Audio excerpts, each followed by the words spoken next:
Hello everybody, this is Jonathan, also known as BD from BlenderDude.com. I've got what I think should be a fairly quick video for us today. This will be at least the third time on video that I've made peanut butter with the Blendtec Total Blender. And the reason I'm doing it today, yet again, is because we're going to show you the fastest way to make it in the WildSide container.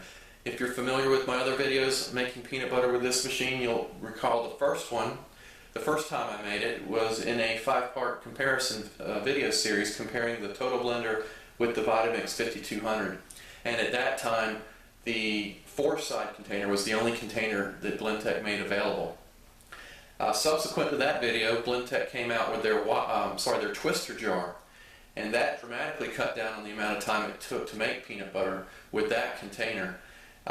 However, today the most common container that comes with just about any any Blendtec package is the WildSide container. You can still get the 4-side and the twister jar separately, but if all you want is just the WildSide container, this is probably going to be of some benefit to you and showing you how to make peanut butter, because it is, in what I've come to conclude, about the fastest way to make it with this container.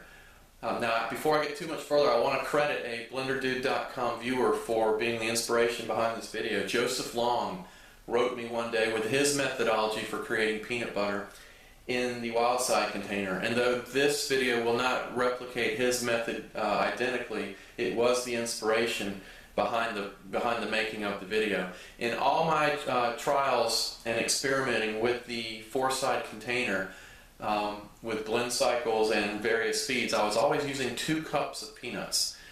The key with the WildSide, I've since come to learn, is using 3 cups, and that makes sense given the volume increase in the WildSide, especially down towards the base where the jar gets wider, as well as the nice big 4-inch blade that comes with the WildSide container.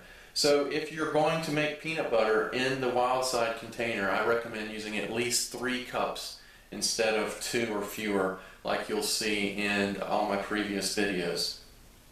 And the steps are really simple.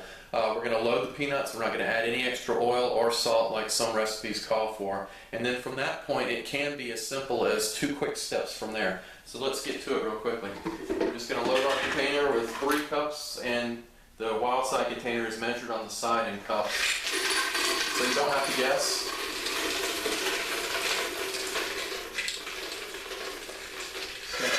Make sure you've got a nice level reading. We've got a few more. Now from this point, there can be as few as 2 steps. What we're going to do is start out on the lowest manual speed, which is obviously speed 1.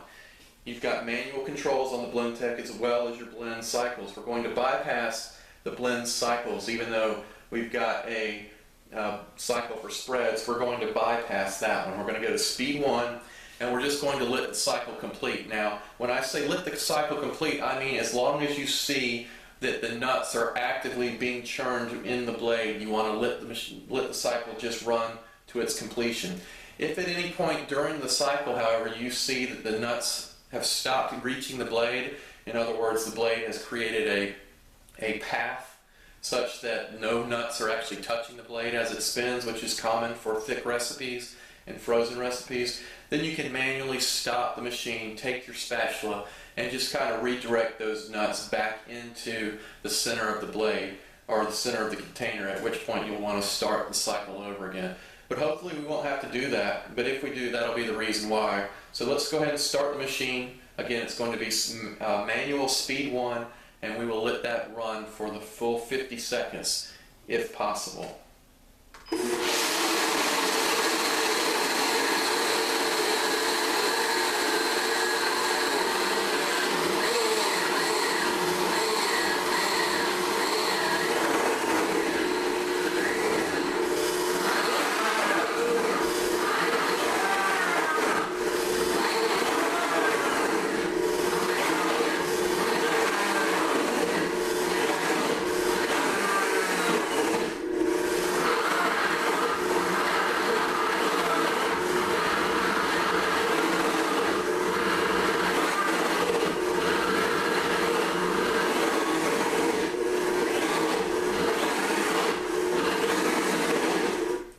Okay, it stopped on its own, and that's exactly what we wanted to see. At no time did the nuts stop being blended, so we just let the cycle run to its completion.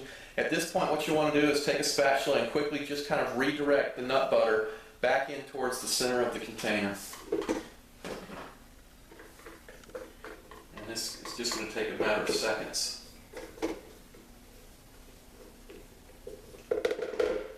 That's really all there is to it. And now at this point we're going to start the machine again, and this time we're just going to go to speed 3. Now we can let, depending on how crunchy or smooth we want the peanut butter to be, we can let this cycle run until it stops, or we can stop it at any time during the cycle. And again, that all depends on if you like your peanut butter on the more crunchy side or the more smooth side.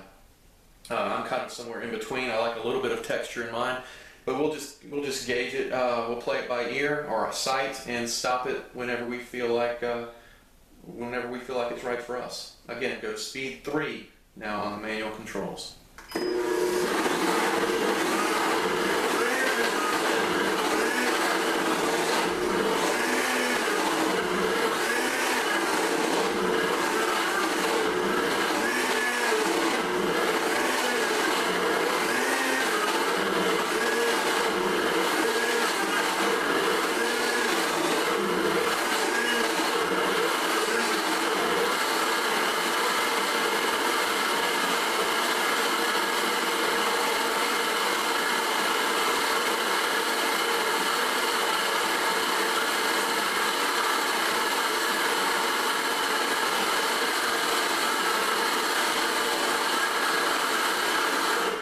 Okay, 2 full cycles and this peanut butter is completely ready.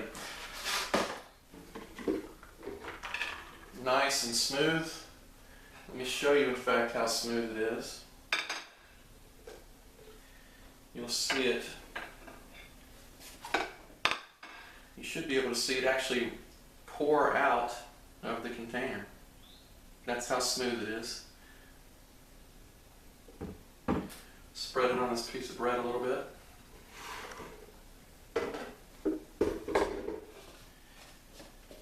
Give you a close-up of it.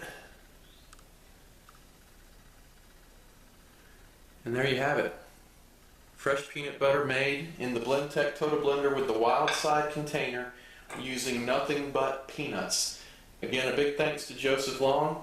If you have any questions about what you've seen or any other questions on high performance blenders, send me an email at bd@blenderdude.com or visit blenderdude.com.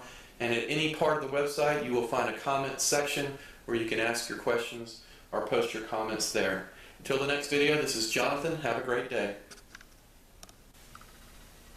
Hello everybody, this is Jonathan, also known as BD from blenderdude.com. I've got what I think should be a fairly quick video for us today. This will be at least the 3rd time on video that I've made peanut butter with the Blendtec Total Blender. And the reason I'm doing it today, yet again, is because we're going to show you the fastest way to make it in the WildSide container. If you're familiar with my other videos making peanut butter with this machine, you'll recall the first one. The first time I made it was in a 5-part comparison video series comparing the Total Blender with the Vitamix 5200. And at that time, the 4-side container was the only container that Blendtec made available. Subsequent to that video, Blendtec came out with their